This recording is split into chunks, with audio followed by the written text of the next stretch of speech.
Apakah Anda memiliki rekening di bank yang tak pernah digunakan untuk bertransaksi dalam jangka waktu lama? Jika iya, maka bisa saja rekening menganggur Anda dibekukan oleh Pusat Pelaporan dan Analisis Transaksi Keuangan atau PPATK. PPATK menyebut menghentikan sementara rekening menganggur atau dorman untuk melindungi nasabah. Tapi rekening dorman itu adalah rekening yang tidak aktif dalam waktu tertentu. Dan PPATK melihat waktu ke waktu itu tren rekening dorman itu cukup masif ya. Dan juga cukup masif digunakan untuk tindak kejahatan.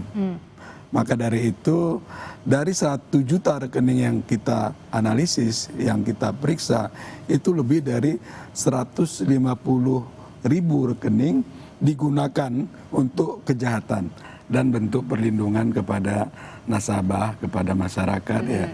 Tentu kepada saudara-saudara kita agar mereka terhindar dari tindak pidana kejahatannya.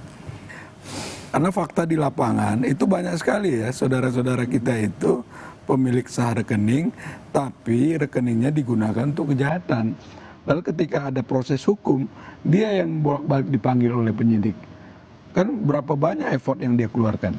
Waktu, tenaga, uang gitu kan.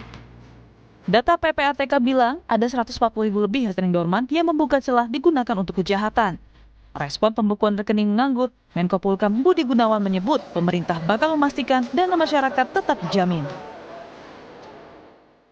Kemenko Polhukam akan berkoordinasi dengan PPATK dan stakeholder terkait untuk menjaga dan melindungi masyarakat atas dana yang dimiliki dan simpan di perbankan, kata Budi Gunawan dalam siaran persnya. PPATK sebelumnya mengungkap rekening dorman atau yang tidak digunakan dalam jangka waktu lama rawan disalahgunakan, misalnya untuk transaksi tindak pidana hingga korupsi. Namun di sisi lain, masyarakat juga perlu mendapat penjelasan lebih utuh soal pembekuan rekening mereka yang tak aktif, agar hak masyarakat untuk mengelola rekening banknya sendiri tidak tercederai. Tim Liputan Kompas TV. Saudara, PPATK bilang akan memblokir sementara sejumlah rekening bank yang tidak menunjukkan aktivitas transaksi selama 3 bulan atau lebih. Kemudian bagaimana dampaknya kepada masyarakat? Kita akan tanyakan langsung kepada salah satu warga yang terkena blokir PPATK, Nur Azizah. Selamat pagi, Mbak Azizah. Selamat pagi, Mas. Ya, Mbak Azizah, boleh diceritakan nggak Mbak, ini kira-kira waktu itu kapan kemudian Mbak Azizah tahu rekeningnya diblokir, kemudian ini dari mana taunya Mbak? Ya, saya sebagai nasabah salah satu bank, terus pada hari Rabu, tepatnya tanggal 16 Juli, jam setengah 12 siang tuh saya dapat transferan BSU tahap 4. Nah, sorenya jam 5-an gitu, malah dapat email dari akun nama banknya, lalu newsletter yang memberitahukan kalau rekening saya itu telah dilakukan penghentian sementara. Di email itu tuh di bawah surat pemberitahuan itu tuh bahkan disertakan form bisa klik di sini. Nah, menurut saya kok jadi kayak nggak sejalan ya antara kebijakan dan implementasinya. Pertama karena meski sudah mendapat pemberitahuan telah dilakukan penghentian sementara, tapi faktanya rekening saya masih bisa digunakan sampai saat ini. Semalam saat dihubungi tim Kompas TV bahkan saya memastikan lagi nih apakah masih bisa melakukan cek saldo lewat mobile banking dan ternyata masih bisa.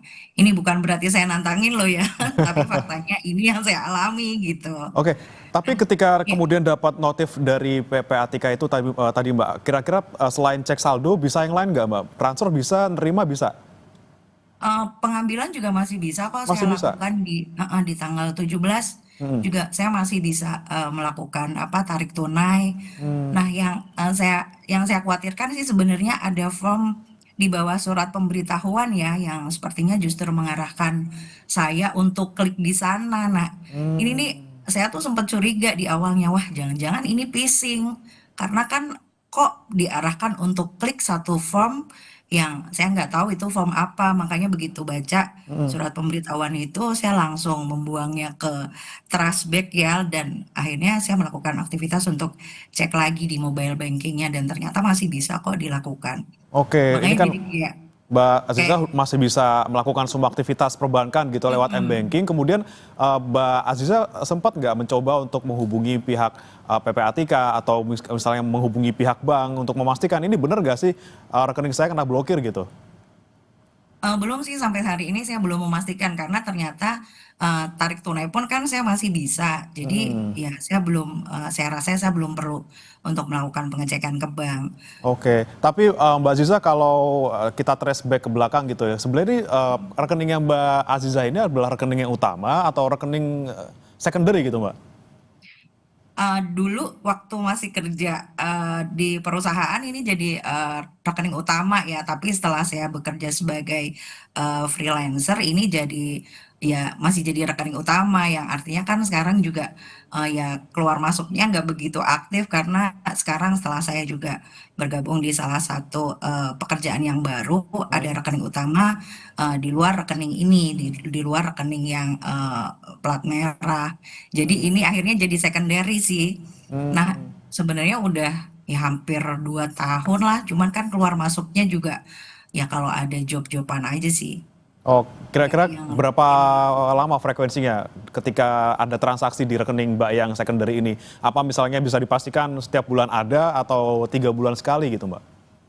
Nggak mungkin setiap bulan sih. Hmm. Ya kalau ada kerjaan kayak bisa sekitar terakhir, tapi sebelum saya dapat surat pemberitahuan itu, saya masih ada pekerjaan sebulan sebelumnya malah.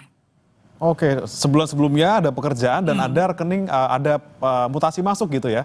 Betul, betul. Ada mutasi masuk ke rekening saya. Oke, tapi pernah nggak Mbak Aziza rekening itu kemudian tidak ada aktivitas sama sekali di jangka waktu lebih dari 3 bulan?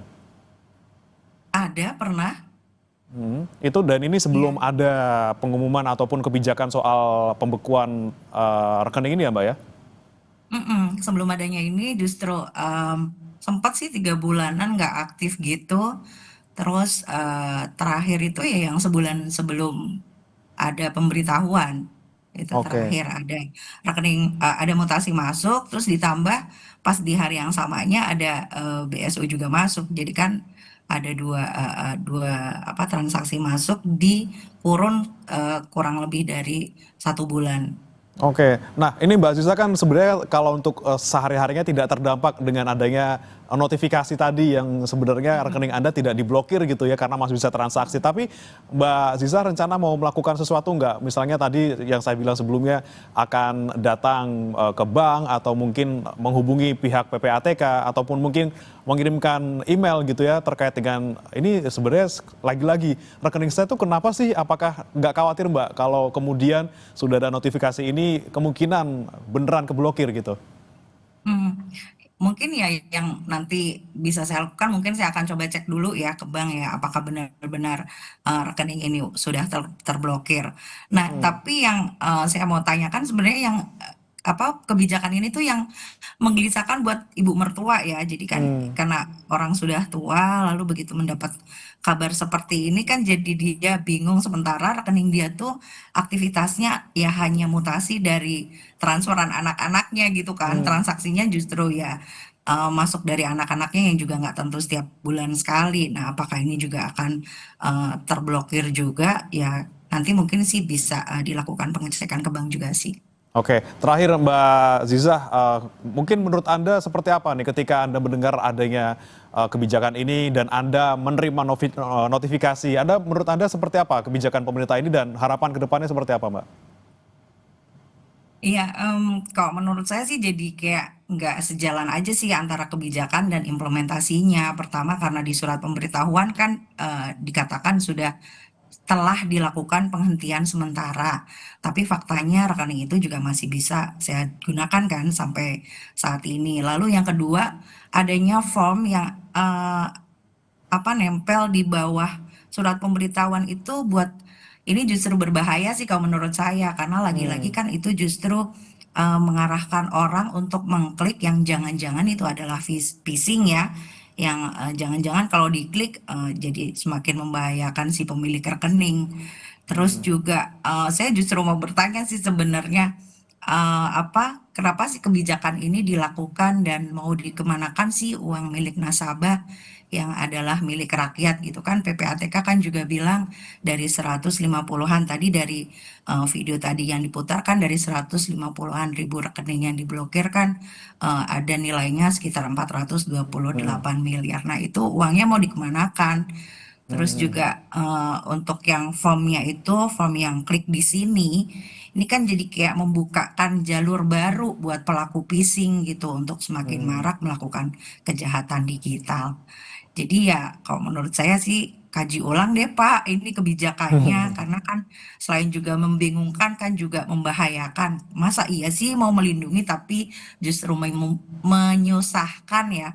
Mau melindungi kan tadi bilangnya kan mau melindungi, dijamin juga keamanannya uang yang ada di rekening dorman tetap ada di situ. Tapi kok jadi menyusahkan. Ya Oke, itu kan apalagi sih Mas. ketika benar-benar diblokir gitu ya, memang langkah-langkah yang harus dilakukan oleh nasabah ini banyak sekali untuk kemudian membuka, bagaimana bisa membuka lagi. Dan tadi kata Anda juga sebenarnya di satu sisi bisa bersyukur karena tidak benar-benar terblokir, tapi di sisi lain dipertanyakan juga implementasinya seperti apa di lapangan. Baik, kita harapkan semoga rekening Mbak Zizah tetap aman, tidak terblokir, benar-benar terblokir, atau mungkin nanti Mbak Zizah sekali lagi bisa memastikan lagi apakah benar-benar terblokir. Semoga tidak menimpa orang lainnya di sekitar Anda maupun pemirsa di rumah. Terima kasih Mbak Nur Azizah telah bergabung bersama kami di Sapa Indonesia Pagi.